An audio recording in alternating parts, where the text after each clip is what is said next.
Sahana Vavatu Sahano Bhunaktu Sahaviryam Karavavahai Tejasvina Vaditamastu Mavidvishavahai.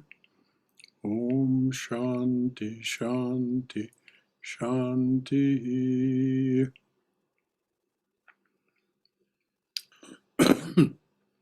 Om, may the Divine Being look over us as a mother and father.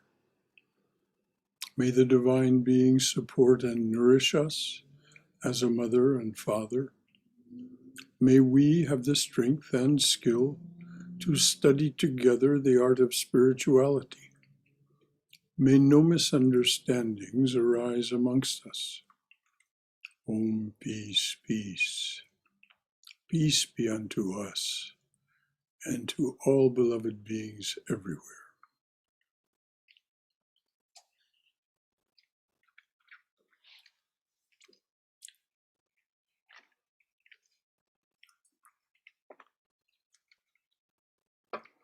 So we're well along into the Swami Vivekananda's Jnana Yoga, and well along into his talk, The Real and the Apparent Man. The title, of course, says it clearly.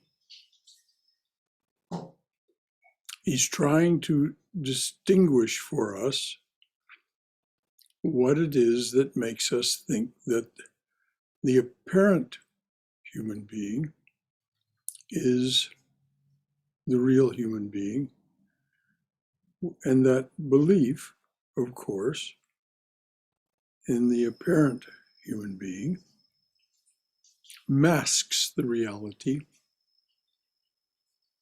of the real. The real and the apparent man masks the real human being. So he's gone into a great deal of detail explaining these things.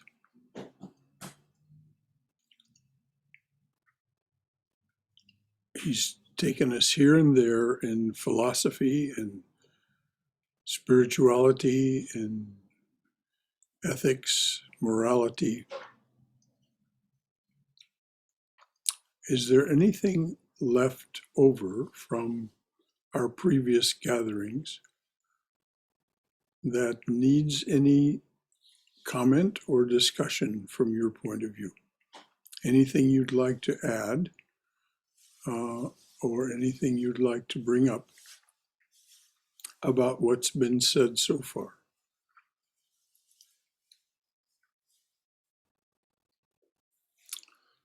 All right.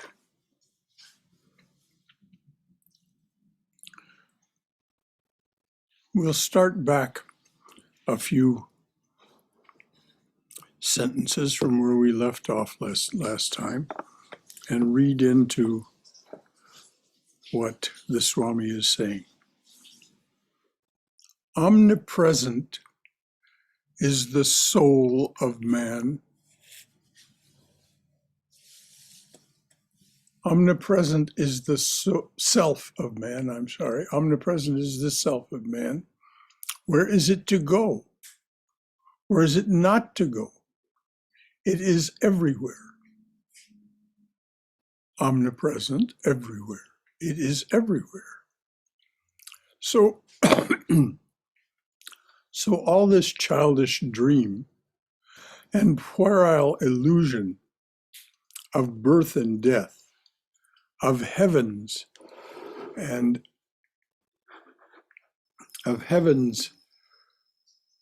higher heavens and lower worlds all vanish immediately for the perfect. This puerile, this childish dream and puerile illusion of birth and death, of heavens and higher heavens and lower worlds all vanish immediately for the perfect. For the nearly perfect, it vanishes after showing them the several scenes up to Brahmaloka. In other words, the abode where one becomes one with Brahman. It continues for the ignorant. Now, of course, this is the assertion of the direct path Advaita teachers. If you can just get your head around it, all of this will vanish immediately for you. For most of us, it's a bit more difficult a bit more difficult than that. So for the nearly perfect, it vanishes after showing them the several scenes up to Brahmaloka, which is what the Swami says that such as who are with us here this evening can expect after this body drops. It continues for the ignorant. How is it that the whole world believes in going to heaven and in dying and being born? I am studying now. This is his explanation. This is his metaphor. How is it that the whole world believes in going to heaven and in dying and being born? I am studying a book. The I, of course, is the real person, the real human being. I am studying a book.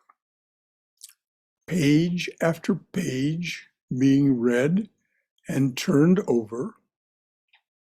Another page comes and is turned over. Who changes? Who comes and goes? Not I, but the book. This whole nature is a book before the soul. Chapter after chapter is being read and turned over, and every now and then a scene opens.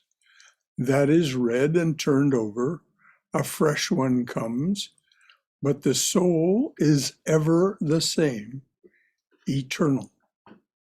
It is nature that is changing, not the soul of man.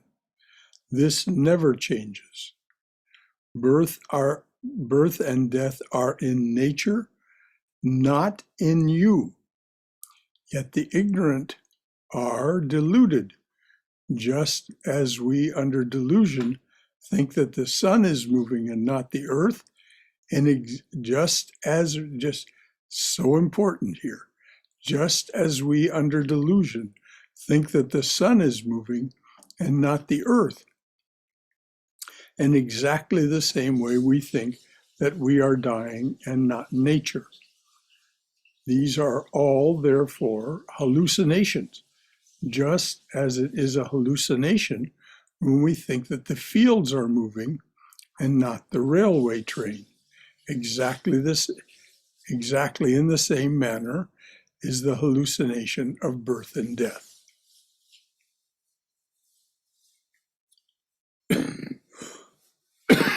Now, this is, again, a metaphor that the Swami is using.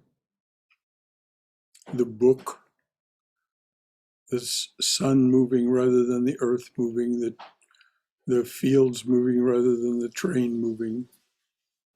Anything at all that needs to be asked or said, given what the Swami has been telling us.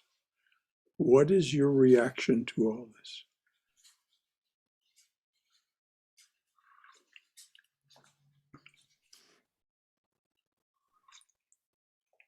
All right.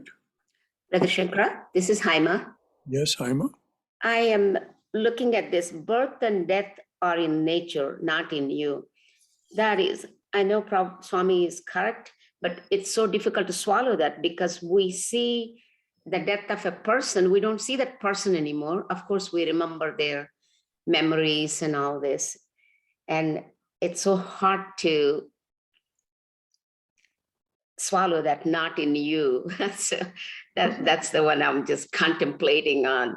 Yes, that When line was hitting me hard as well, because I've recently just had a death in my it's family. like we don't so, see the person, like father died, mother died. We don't see them anymore. And it is in them, isn't it? Of course, we remember their spirits and memories, and we carry them through us. And so how can how can we? That is part of the pages of the book turning. Yes, The page of the book turns, you see them, then you don't see them. you don't see them anymore. You remember what was on the page when they were there with you, memories and so on. It's not a reality in the sense of capital R, reality. Yeah. It is something that is coming and going and therefore has a relative or temporal reality, time-bound reality. Ramadas, you were going to say something? Oh yeah, no, that line was hitting me hard too. The exact same line that Jaime mentioned, because I've just recently had a death in my family, and it seems real, but yeah, they do live on in our dreams and our memories for sure. They seem real to us because we seem real to us. What he's saying is we are not real either. Mm-hmm. The apparent human being is a part of nature. The apparent human being comes and goes because nature comes and goes. So the death in the family is the appearance of the sun moving. They were here in the sky of our experience, and then, oh look, the sun is setting, as it says in the Fool on the Hill. He sees the sun going down, and the eyes in his head, the eyes of wisdom, see the world spinning round. Yeah, great song. So it is,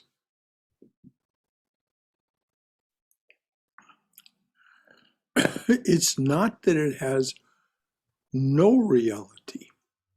It is the reality of nature. But what the Swami is saying is that you are eternal. You, the you of you, the truth of your being is eternal, omnipresent. All of the O words, omnipresent, omniscient, omnipotent. You are one with that which creates this, sustains it, and for that matter, transforms it. But you are that which is not time-bound, not bound by the comings and goings of nature. This is an elusive point. This is why the Swami is working so hard to make it clear to us. And that's why I stopped, because I know from reading this that it is not an easy point for us to assimilate, because the assimilation, it's just like taking food. If you just chew it and then spit it out, you get nothing from it but the taste. To get any good from the food, you have to digest it and have it become part of you. In other words, the experience is not complete.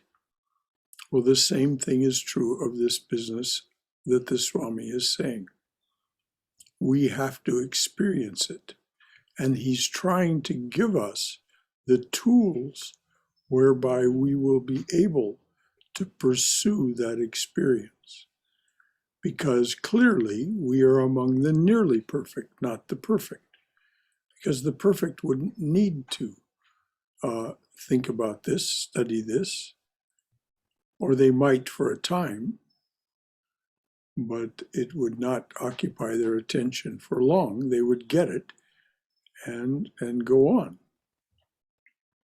But as we read in the Upanishads and in other scriptures, the Puranas and many different scriptures, even Rama was given an education. It's called Vashishta Yoga, 30,000 shlokas over 3 days from Vashishta telling him the truth of what is the reality and the appearance.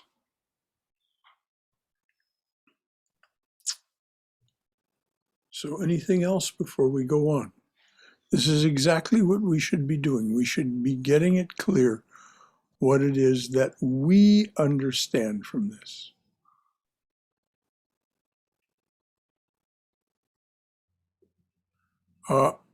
Someone is trying to speak, but they're muted. I think it's Swayam. Swayam, you're muted. I can't hear you.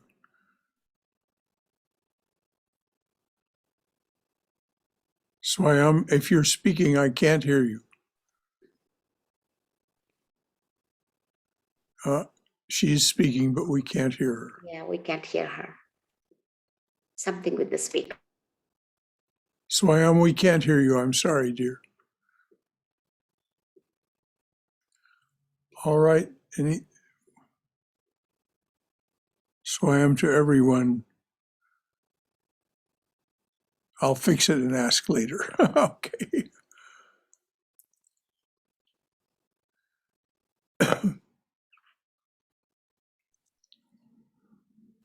Okay. The Swami goes on to say, when human beings are in a certain frame of mind, they see this very existence as the earth, the sun, the moon, the stars, and all those who are in the same state of mind see the same things. I think we can safely say that all of us who are in the state of mind we're in this evening, we see this very existence, and we see the earth, the sun, the moon, the stars. But he says, so we see those. But the Swami says that's not even all that's here. Between you and me, he's now speaking about himself and the physical audience that he was with. Between you and me, there may be millions of beings on different planes of existence. They will never see us, nor we them. We only see those who are in the same state of mind and on the same plane with us.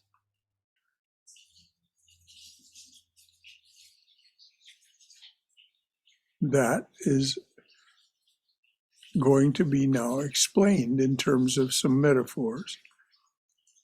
But we see one another because we share certain attributes. The Swami goes on to say, those musical instruments respond which have the same attunement of vibration, as it were. The state of vibration, if the state of vibration, which they call man vibration, should be changed, no longer would men be seen here. The whole man universe would vanish, and instead of that, other scenery would come before us. Perhaps gods and the God universe, or perhaps, for the wicked, devils and the diabolic world. But all would be only different views of this one universe. It is this universe which from the human plane is seen as the earth, sun, moon, and stars, and all such things, it is this very universe which, seen from the plane of weakness, of plane from wickedness, appears as a place of punishment. And this very universe is seen as heaven by those who want to be in its, who want to see it as heaven. Those who have been dreaming, those who have been dreaming of going to a God who is sitting on a throne and of standing there praising him all their lives, when they die, will simply see a vision of what they have in their minds. This very universe, which will simply change into a vast heaven with all sorts of winged beings flying about and a God sitting on a throne. These heavens are all of man's making. So what the dualist says is true, says the Advaitin, but it is all simply of his own making. Now, let's pause here. We talked about how it's hard to swallow these earlier thoughts. Are we able to swallow this thought that what we are experiencing is of our own making? And furthermore, we're doing it, as the Swami says, because we want it. We want this, that, or the other thing. And so we manifest it. If we want a heaven, there will be a heaven with winged beings flying about and a God sitting on a throne.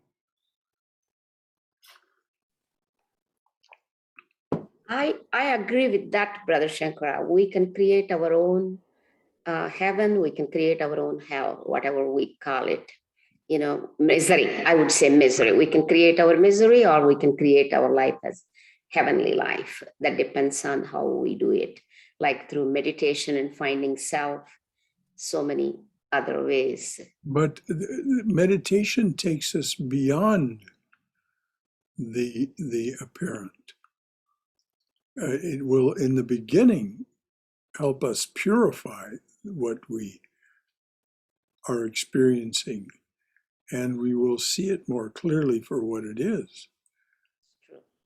But as we attain that witness position, as we attain that seat from which all is seen as happening before us, we see clearly that this is something that is happening, page after page being turned over, as the Swami says.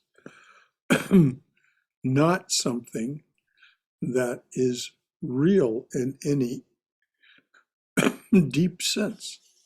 So yes, we can make misery and happiness, but they are transitory.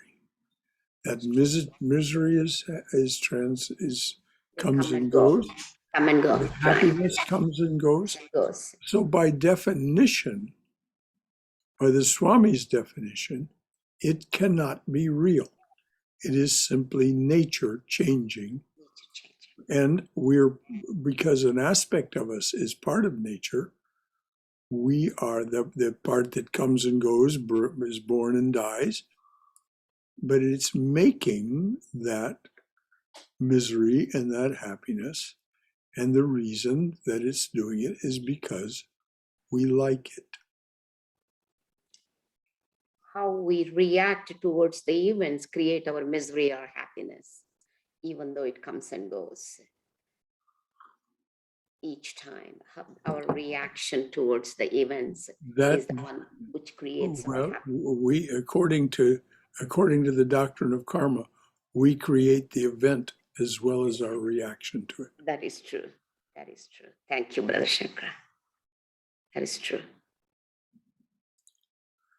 So anything else about this idea that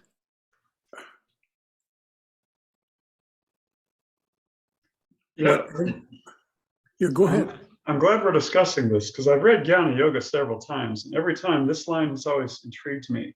Between you and me, there may be millions of beings on different planes of existence. I always picture the Swami talking to his audience, and between him and his audience, there may be millions of beings that are in this world who are on like a different vibratory level, and that's why we don't see him. Is that what he's getting at? That's exactly what he's saying.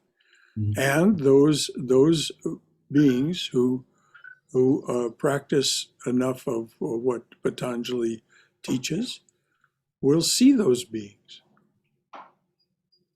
Will, you know, And can those beings see us, or is it two ways? We can't see them and they can't see us. at this point, they can't see us, as the Swami points out. They can't see us and we can't see them.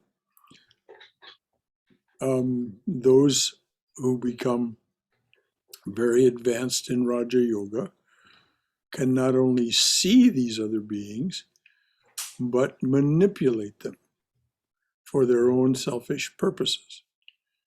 If you will, enslave them. And so this is one of the temptations. That aspect of Raja Yoga is not a spiritual aspect, it's a psychic aspect. There is much more going on than we are aware of. When our awareness expands sufficiently, we may become aware of these other beings. And what Patanjali says is, beware, spiritual aspirant. This is a detour and can be a trap that will trap you for many, many lifetimes. So this is why it's so good to take refuge, as each of the great incarnations and avatars have told us. Take refuge with them, and they will make all of that a moot point for you. They will take you where you want to go, what you're truly seeking. They will offer that to you. You have to ask, and you have to offer yourself to them. You have to offer all of your experience and your activities to them.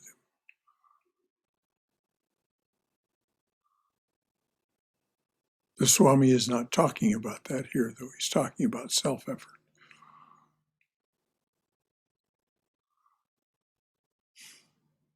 Anything else from anyone? Swayam, we're still not hearing you at all, dear. Yeah, I see you trying to talk. Your square lights up, but nothing comes through. There's no live microphone for what it is you're saying.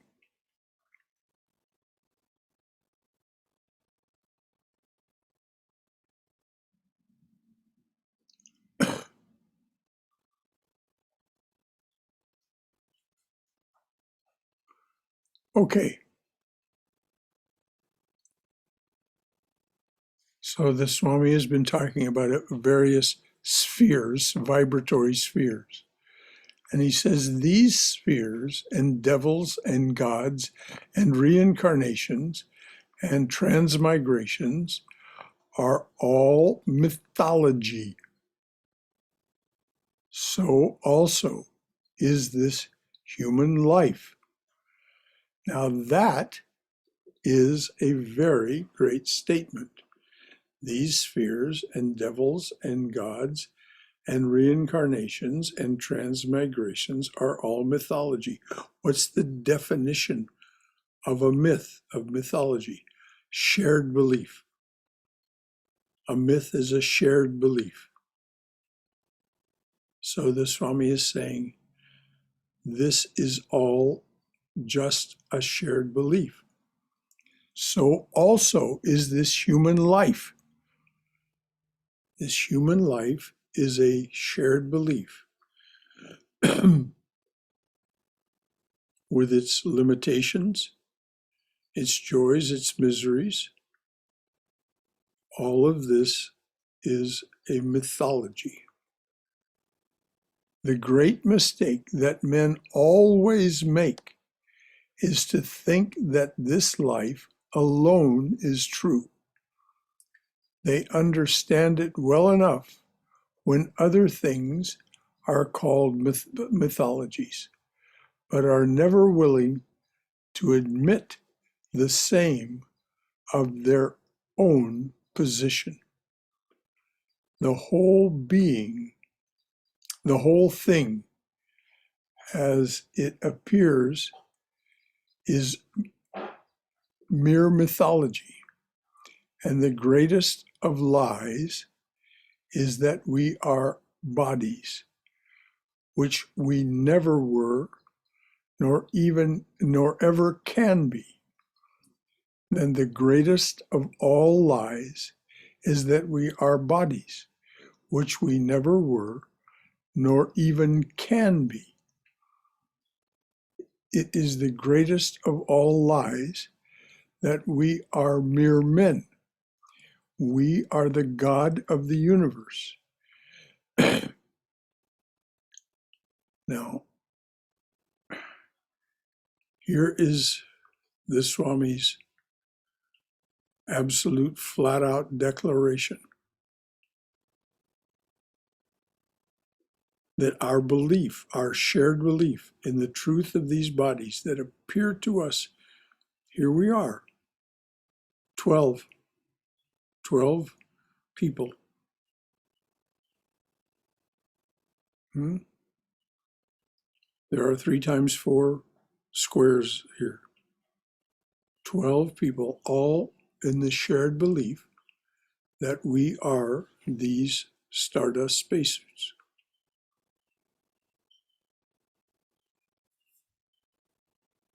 How does this strike you? From your own experience, from your own wisdom, from your own sense of self, what emerges when you hear this? Swami, this is McKaylee. Yes, Michaela. Well, when I hear this, it's that we're all one and there's only one mind. So even within the myth, beings, that's true within the myth, and it's real in the myth, but the reality is that it's an illusion. Thank you, Michaela. That's a very apt way to restate it. Yes, indeed. It's true within itself. This is why the Swami says we do not move from error to truth. We move, if you will, he says, from lower truth to higher truth. So you very well said it. The mythology is a lower truth. And he's trying to persuade us to move our attention to a higher truth. And it is our attention that we must move. When we move our attention, then the rest of our being follows, being as a verb. This is what we'll discuss on Sunday. And we'll do a guided meditation that indicates the power of our attention. Thank you, Swamiji. Well, thank you, Michaela. That was very well said. It's true within the mythology, yes. This shared belief. Otherwise, Or why could we possibly be here? We couldn't.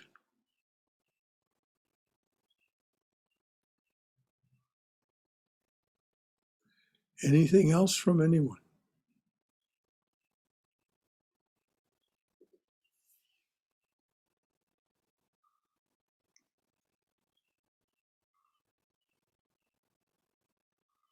I'm going to read that again so that if it does stimulate anything.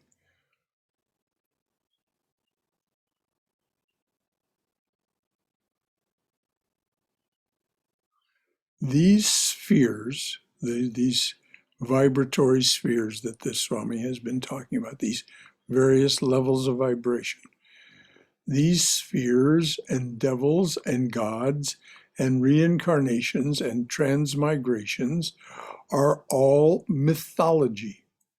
So also is this human life. We are the divine having a human experience within the mythology. That's what he's saying. It can't be denied that we're here. We're here. So what are we doing? This human life is within that mythology, the divine being human. The word being a verb there. The divine having a human. We are not human beings learning to have a divine experience. No, we are the divine learning to shed the limitation of our human experience.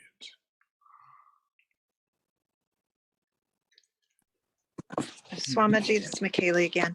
Yes. Wouldn't you say that it's a process? Because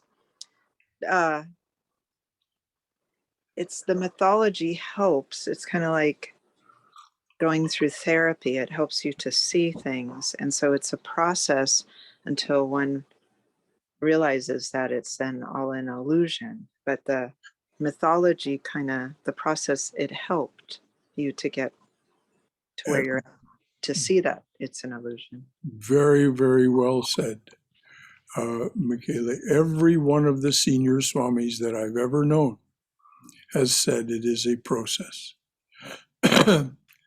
And they say it happens slowly and slowly. And even Vivekananda in other places talks about the process. And the fact that what we're doing is we're re-educating, literally re-educating the nerves of this stardust spacesuit. That's what purification is, actually changing the nature of the so-called chitta, the mind stuff within us, which is in every cell of the body. It's not just in the head or even the head and the heart. You change the nature. Right. Of, That's why that saying "not this, not that" is kind of helpful. yes, very, very well put. Yes, it is not this. It is not that. It's And go ahead. it's kind of like it's like looking like you're in the world, and it's so, this illusionary world is so real, and then we have pain receptors. So all of this, everything, all the sense organs, it's made for you to believe that it's real. Yes. There. That's why it's there. And It's like it's part of the ego to trap you within the illusion. but the thing is, Michaela, we're trapping ourselves. Yes. We are the ones who created this. The Right. reason it's so compelling and convincing is it's Brahman's dream. It's Brahman's dream. And So- yes, we have all of that you talked about. So it's like you constantly have to have your mind, your thoughts set, like saying not this, not that with you. It's like you have to carry that with you all the time. Yes. Yes. And this is called in spiritual life recollectedness, collecting the mind from focusing on this and that and recollecting it to saying not this, not that, and saying that I am the capital T, that. I am that which is creating this, which is doing this. You very well said, Michaela. Yes, we have to say not this, not that, because that's our mind constantly goes. We are, as you said, we have all these sense organs and these organs of action, the 5 organs of action and the 5 organs of perception, the 5 organs of action, the 5 organs of perception, and along with them, everything for them to focus on. The tanmatras, the subtle essence of everything, and then its gross elements, which represent itself in the various forms of earth, air, water, fire, and ether. And so the mind plays constantly with these things. And it's a lot of hard work, actually, because it's a process, but it's constant work to Yes. to say, like, not this, not that, because it's like I was saying, like, you feel pain, but it's pain within that illusion. Yes. Well, It's it's not who they interesting are. it's interesting that Swami Swahananda told his doctors. Swami Swahananda is the Swami that sent me here. He said to his doctors, whatever you do, don't allow me to be in pain. Because physical pain is the one thing that even yogis have difficulty overcoming.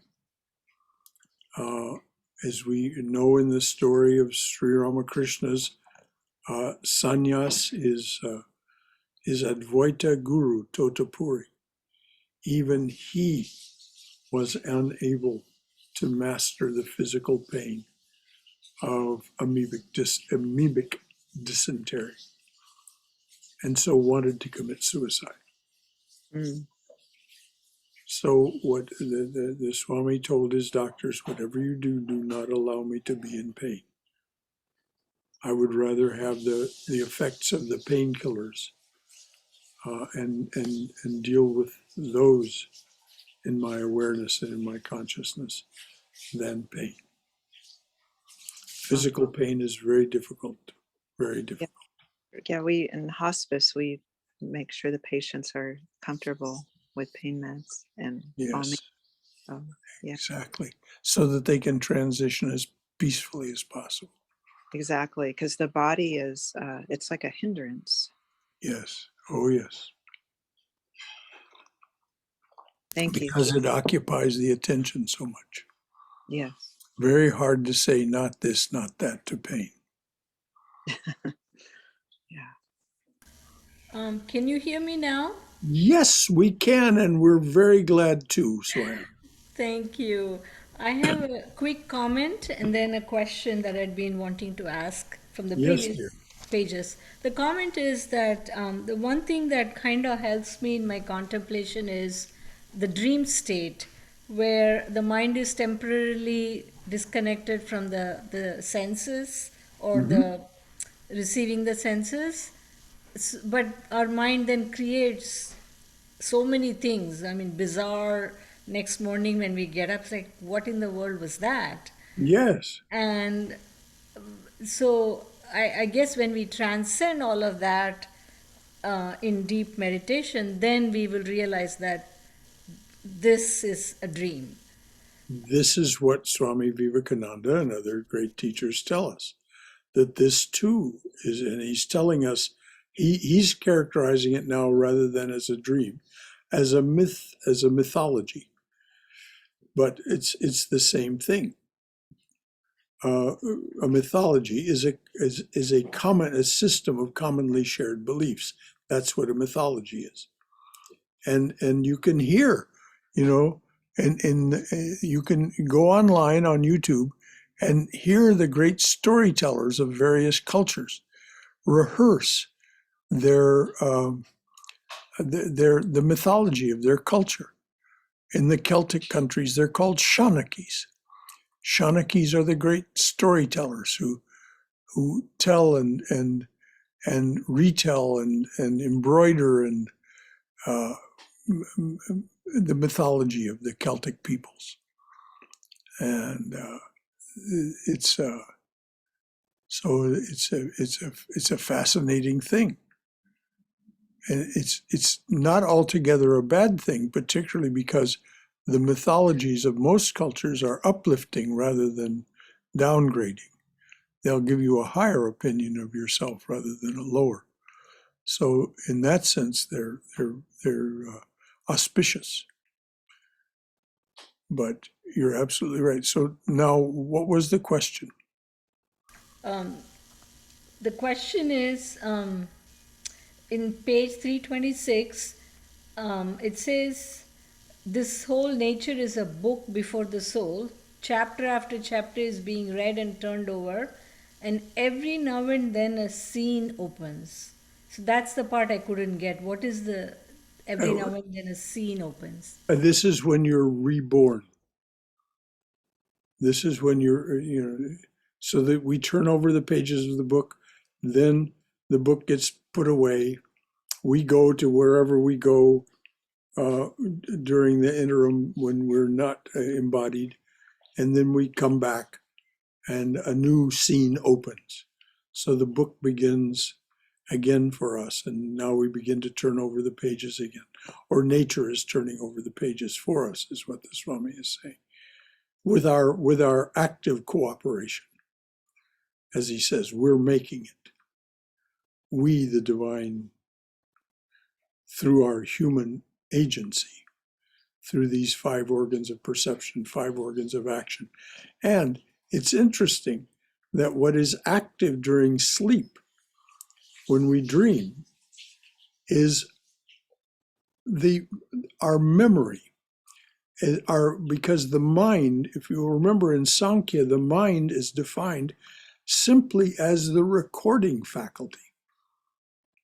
The mind is not meant to be master of our lives as it grows to be. By that I mean the left mind. The mind is the recording faculty of all these mental impressions.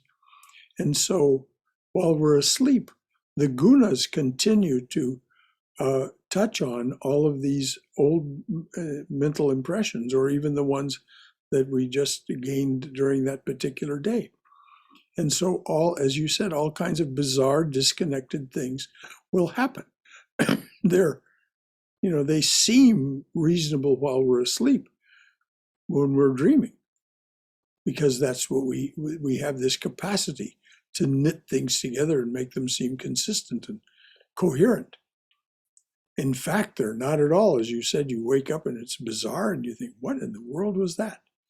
Well, it's nothing more than the gunas touching on but it is a different world that we inhabit. And if we listen to what's said in the Chandi, it is the divine being itself in the form of the divine feminine that is all these mental impressions. Mother is memory herself. Salutations again and again to that divine being who abides in every being as memory. Thank you. Last 2 nights I've been dreaming that I'm in this fabulous buffets with like so many dishes, and I put them in my plate, but by the time I actually sit down and eat, I wake up. So maybe I'm thinking about all those wonderful celebrations we had at the center, missing that. Could be, dear, could be. We definitely have all these mental impressions of things we've enjoyed. Anything else before we move on? Okay. Brother, there is Yes, Rajiv. On this like meditative awareness and feeling that everything else is an illusion. The other aspect also that happens is that earlier, like when you are so much motivated, especially in your work and career, to do certain things, Rajiv, sometimes would you get closer to the microphone, please? You're breaking up a little. We're uh, hearing you. It just was breaking up a little, and it wasn't clear. am I audible? Yes, there we go. That's better. So, like with this meditative awareness and trying to sort of get an impression that this world is an illusion. I mean, like our existing state of awareness is an illusion. The other implication of that is that when you have like a career and work on the side, and earlier you had lots of motivation, but slowly the motivation sort of starts to die down, and sometimes I also feel that maybe there is a sort of tamas that comes in, or is it No, like this is more likely to be sattva than tamas, Rajiv. This ebbing away of ambition and so on. The master Sri Ramakrishna talks about it. When a daughter-in-law is born, married into a family, she has many duties. The mother-in-law gives her lots to do. But when she becomes pregnant with their first child, her duties are lessened. This pregnancy is equivalent to the dawning of our spiritual aspirations. And so as the pregnancy advances, the daughter-in-law has fewer and fewer things to do. Finally, in the last trimester, she has nothing to do but take care of herself and the child. And then when the child is born, she has only the child to take care of. So this is the way the master speaks about this phenomenon that you've just talked about, this ebbing away of career ambition, and it is a completely natural phenomenon within spiritual life that then you begin to look to karma yoga. How do I do the duties that I have so that I'm not attached to their fruits? I'm not attached to the actions themselves. And of course, Sri Krishna in chapters 3 through 6 gives us very detailed instructions on how to go about all that and live in such a way that we don't have a problem with the duties in our lives. Does that make sense? Yeah, and I think that's why we have so much of hate and desire and greed and jealousy. Maybe because we want to enjoy all these things, and it is not really possible to enjoy without having all these things, because these are the things which make us sort of work so hard and like toil without. Well, this is why Michele was pointing out earlier, and we have to get into this habit of mind of not this, not that. Not this, not that. We have to recollect our attention from those things that are distracting us and attracting us, or that we are averse to, as you say, hatred, jealousy, all these things. We have to be attentive to the truth with a capital T as we best understand it, and say, well, by definition, these things of the world are not that. Not this, not that. They are something else. They are distractions. They are attractions and diversions. They are limitations of various kinds. This is one of the things we'll talk about on Sunday, is all these identifications that we have for ourselves, the so-called upadis, which are limitations by definition. We define ourselves as this or that or the other thing, none of which, as the Swami says, and we've just been reading, none of which is true at all in the ultimate sense. It's all a mythology. It's all a hallucination, a dream. Brother Shankara, Yes, dear. I used to feel the same way as Rajiv ji just said.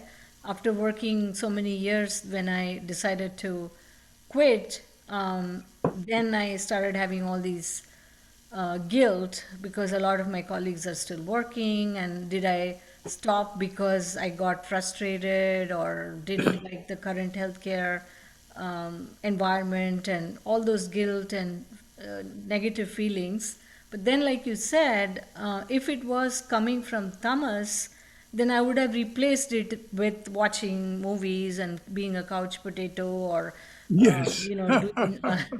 But since that's been replaced by a genuine desire to proceed in the spiritual path, I'd rather pick up a scriptural book than a medical textbook now. But if I need to look up something somebody asked, then I do still have that. But I'm not any longer tied to that. Well, good. And what happened to you is very auspicious.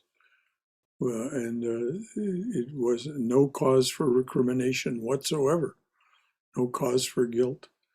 Let those other people pursue their path, and you pursue your own.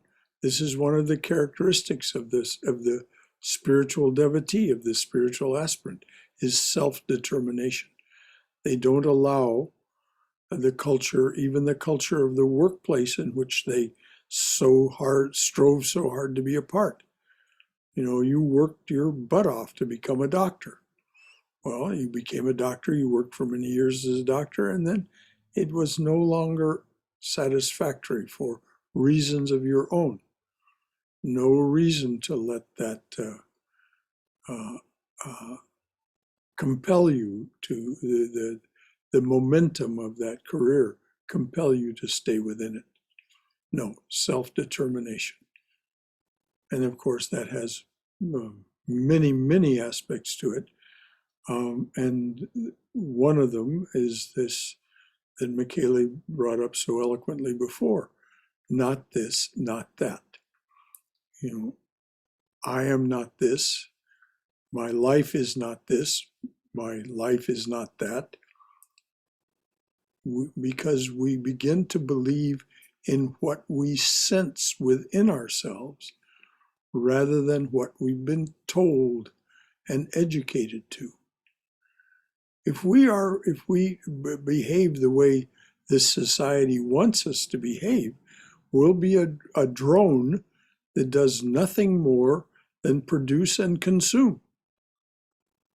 Because that's what benefits the people who run the society, produce and consume. Well, as Einstein pointed out, we have created a culture where the producer-consumer left mind, the servant, is worshipped, is that is what's important, and the genius, the heart, the right mind, is all but ignored. This isn't true of spiritual aspirants, of course.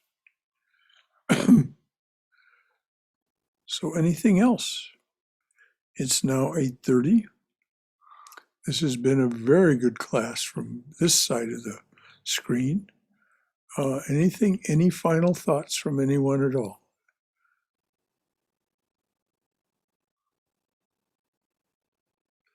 All right. Om Asato Ma Satkamaya. Tamaso Ma Jyotirgamaya. Mrityorma Amritangamaya. Abir Moiti. O dearly beloved Lord, lead us from the unreal to the real. Lead us from this realm of endless noise and relentless delusion to thine abode of silence, serenity, clarity, and peace. Lead us from darkness to light. Lead us from darkness and ignorance to the brilliance of thy wisdom and love. Lead us from darkness and ignorance to the brilliance of thy wisdom and love. Lead us from death to immortality. Light us through and through, light us through and through with thy everlasting shining presence. Om Shanti, Shanti, Shanti. Peace, peace, peace be unto us and to all beloved beings everywhere. Hari Om Tat Sat. Oh dear Lord, make it so. Jai Shri Guru Maharaj Ji Ki Jai, Durga Durga Durga. May we be safe. May we be healthy. May we be cheerful. May we have peace of mind. May we go forward in the Lord's loving and protective embrace. Within the mythology, let us be all of those things. When we're free of the mythology, then we'll be free of it. But until then, we move not from error to truth, but as Swami Vivekananda says, we move from lesser truth to higher truth. Any final thought from anyone? All right, dears. The next time we'll have an opportunity to get together, of course, is Saturday, when we'll have the class on Swami Prabhavananda's interpretation of Patanjali's Yoga Sutras. We're now on Sutra 18 of Chapter 1. This is a very elegant and crafted piece of work for Westerners to understand what Patanjali was truly teaching. So the title of the book is How to Know God, and it's really an elegant piece of work. So that's Saturday at noon. And then at 11 a.m. on Sunday, we'll have an open forum on Raja Yoga. And that will be started with a guided meditation in which the guided meditation will provide some guidance on how to experience yourself as the witness. So, anything else from anyone? Any last minute thoughts from anyone? Brother Shankara, Yes, Triguna. all we read every day and all that, the essence is only that we have realized that the Thakur is in my heart, or Brahman, whatever we call it, God. And all this is fake. The whole world, the relationship, everything. Turn around now, like you turn and go back there. Yes. I think we make it complicated, but it's simple. For myself, I'm thinking that only thing I have to understand that capital I, capital G is Brahman, or the I consciousness. And so if I remember that every day, and my idea is not to come back, I have to work for it. That's all it matters. Yes. I think it seems so complicated, but to analyze it, when I analyze it, I said, I don't need to come back. I have no desire to come back. No, What dear, for? precise. Am I okay? I'm okay. Yes. I know it's not in my hand, but still I feel that there is no reason to be back. Well, it is and isn't in your hand, dear. That's what we're told. It both is and is not. So the fact that you just voiced what you voiced indicates that your participation in this. And when we have a desire to end the mythology, to end the dream, that's why that little poem being, creating, doing, sharing. The joys of these is why we're here. When you're truly tired of this, just sign off and head for home. How do I sign off? You're Because doing it. You I- just did it. You just said it. You see no reason to return. So Yes. there's no reason for you to participate in this mythology anymore, in this dream. But as long as we're entranced with being, creating, doing, and sharing, and there's nothing wrong with that. It isn't that there's something wrong with it, it's just limited. And we are not limited beings. So we get tired of the limitation. When you're truly tired of this limitation, then you sign off and express the kind of feelings that you just expressed, Trigun. Beautifully said. Thank you. That Thank was you. very well said. Thank you. Anything else from anyone? I just want to ask you if this is the book that I'm supposed to get, How to Know God, but I opened the pages and there's only 4 chapters here. Well, there's only 4 chapters to Patanjali's Yoga Sutras. So that's why there are only 4 chapters in the book. There are only 4 chapters to interpret. Okay, which page we are right now? Oh, I don't know, dear. Look for. I don't have the same pages that you have. Look for chapter 1, Sutra 18. But please read up to that. Read all of the pages before that, because you're not going to.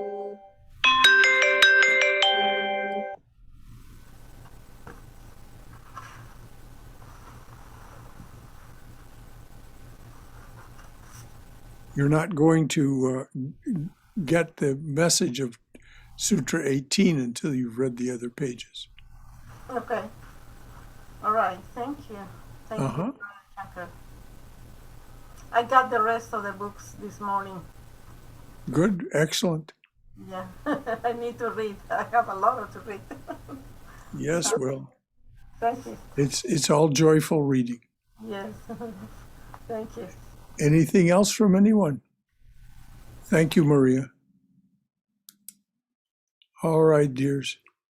Until Saturday, for those of you who join us, and then Sunday. And then, of course, the next week we'll start on Monday with our Love Poems for God, Love Poems from God class. Jai Shri Guru Maharaj Ji Ki Jai. May we go forward in the Divine Being's loving and protective embrace as our Mother and Father. Bye-bye.